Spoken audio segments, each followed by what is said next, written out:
Bismillahirrahmanirrahim. Assalamualaikum warahmatullahi wabarakatuh. Sebelumnya izin perkenalkan, nama saya Deti Sulastri dengan NPM D118034227, mahasiswa semester 7 dari kelas pemasaran 1, Prodi Manajemen, Fakultas Ekonomi dan Bisnis Universitas 11 April Sumedang. Saya membuat video ini diajukan untuk memenuhi salah satu tugas mata kuliah e-Business and Web Design yang diampu oleh Bapak Desan Hendriawan dengan menjawab 2 pertanyaan yang telah beliau berikan. Untuk pertanyaan pertama, jelaskan menurut Anda mengenai apa saja manfaat digital workplace bagi para pekerja atau para profesional. Sebelum saya menjawab pertanyaan tersebut, izinkan saya menjelaskan apa itu digital workplace.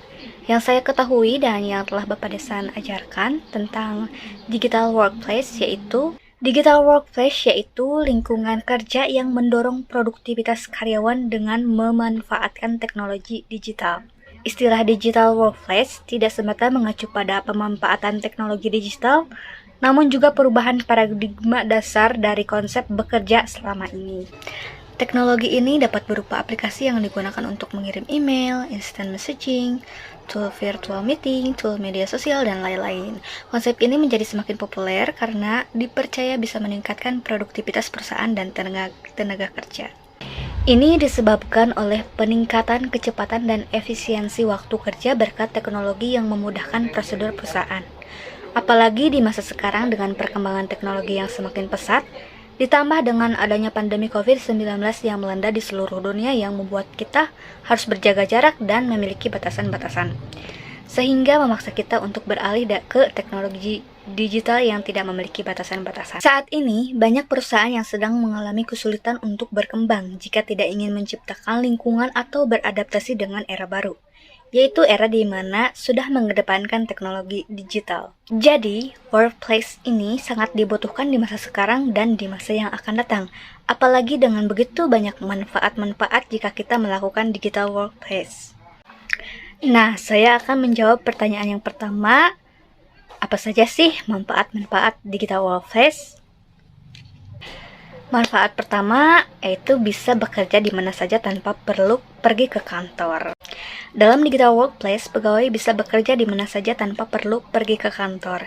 Cara kerja ini sangat menguntungkan bagi perusahaan karena tidak perlu membangun gedung yang besar untuk menampung semua pegawainya. Ditambah dengan adanya pandemi COVID-19, membuat cara kerja ini sangat membantu semua orang untuk bekerja jarak jauh. Selanjutnya, meningkatkan produktivitas. Karyawan yang bekerja dengan konsep digital workplace bisa jauh lebih produktif dibandingkan dengan perusahaan yang tidak menggunakan konsep ini. Konsep kerja digital workplace ini memberikan ide lebih luas terhadap pegawainya, karena bisa mendapatkan wawasan yang tidak hanya didapatkan di dalam gedung kantor. Hal ini membuat pegawai bisa berpikir out of the box yang akan menguntungkan perusahaannya. Selain itu, pegawai bisa memberikan perusahaan untuk berkolaborasi dengan perusahaan lainnya. Oleh karena itu, pegawai akan bekerja dengan nyaman dan selesai tepat waktu tanpa adanya tekanan dari perusahaan, sehingga perusahaan akan mendapatkan hasil yang sempurna dan mendapatkan timbal balik dari pekerjaan pegawainya. Manfaat selanjutnya yaitu kepuasan karyawan. Perusahaan yang mengimplementasikan konsep tempat kerja digital mencatat peningkatan kepuasan karyawan hingga 20%, sehingga lingkungan kerja lebih positif dan mendukung produktivitas. Manfaat yang keempat yaitu retensi karyawan. Karyawan yang puas pada pekerjaannya tentu akan lebih betah bekerja di suatu perusahaan. Bahkan dengan tempat kerja digital, peningkatan retensi karyawan bisa mencapai hingga 78%. Tentu saja hal-hal ini sangat menguntungkan perusahaan dalam jangka panjang. Nah, selanjutnya saya akan menjawab pertanyaan yang kedua. Pertanyaannya, konsep B2B dapat digunakan pada penjualan produk apa saja selain alat tulis kantor. Sebelum menjawab, saya akan menjelaskan apa sih itu B2B atau business to business. B2B adalah model penjualan yang melibatkan pelaku bisnis dengan pelaku bisnis lainnya. Jadi, target pasar pada model B2B bukanlah konsumen umum, melainkan ke perusahaan atau pelaku bisnis lain. B2B ini menggambarkan transaksi perdagangan antara perusahaan seperti antara produsen dan grosir atau antara grosir dan pengecer. Konsep lain dari penerapan konsep B2B dapat digunakan juga pada produk. Yang pertama, pabrik baju untuk toko fashion. Pabrik menjual bahan baku pakaian dan melakukan penjualan ke store-store atau bisnis fashion yang ada. Inilah yang disebut dengan B2B karena bisnis atau jasa diperuntukkan untuk perusahaan lain, bukan langsung kepada perorangan atau grup. Yang kedua, pemasok bahan mentah. Misalnya, pemasok sayuran hidroponik. Seorang pemilik kebun bisa menjual barang mentahnya kepada supermarket organik maupun restoran salad. Contoh yang ketiga ada digital agency. Nah, ternyata digital agency merupakan salah satu contoh B2B juga dan cukup eksis keberadaannya di Indonesia. Digital agency sendiri merupakan salah satu bisnis pelayanan jasa pemasaran yang bertugas untuk membantu perusahaan dan bisnis lain dalam melakukan promosinya. Proses ini pun mengambil jalur digital sebagai media untuk melakukan promosinya. Biasanya dalam digital agency ada tim di belakang promosi bisnis tersebut.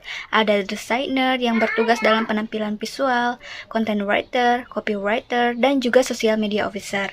Tim ini yang nantinya akan berkolaborasi dalam proses kreatif untuk membuat promosi yang sesuai dengan karakter kliennya, yaitu bisnis yang menggunakan jasa digital agency tersebut. Hasil dari proses kreatif ini biasanya dapat dilihat aset digital klien, mulai dari official website, microsite, hingga sosial media baik dalam bentuk revitalisasi tampilan website, konten maupun sosial media post. Selanjutnya ada perusahaan Amazon. Amazon adalah perusahaan e-commerce, retail, internet, dan teknologi terkemuka di dunia. Perusahaan yang didirikan oleh Jeff Bezos ini memiliki mitra pemasok di seluruh dunia. Pemasok tersebut adalah perusahaan bisnis dan Amazon juga merupakan perusahaan e-commerce. Lalu konsep B2B lainnya yaitu produsen ban untuk pabrik motor atau mobil, penyedia layanan akuntansi perusahaan, produk marketing service, dan sebagainya yang masih banyak kita temukan pada kehidupan sehari-hari. Yang mana model B2B ini penjualan yang melibatkan pelaku bisnis dengan pelaku bisnis lainnya dan bukan ke konsumen. Berbeda dengan B2C atau business to customer, yaitu bisnis yang melakukan pelayanan atau penjualan barang jasa kepada konsumen perorangan atau grup secara langsung. Sekian jawaban dari saya. Mohon maaf apabila ada kesalahan dan kekurangan. Terima kasih sudah menonton. Wabillahi taufiq wal hidayah. Wassalamualaikum warahmatullahi wabarakatuh.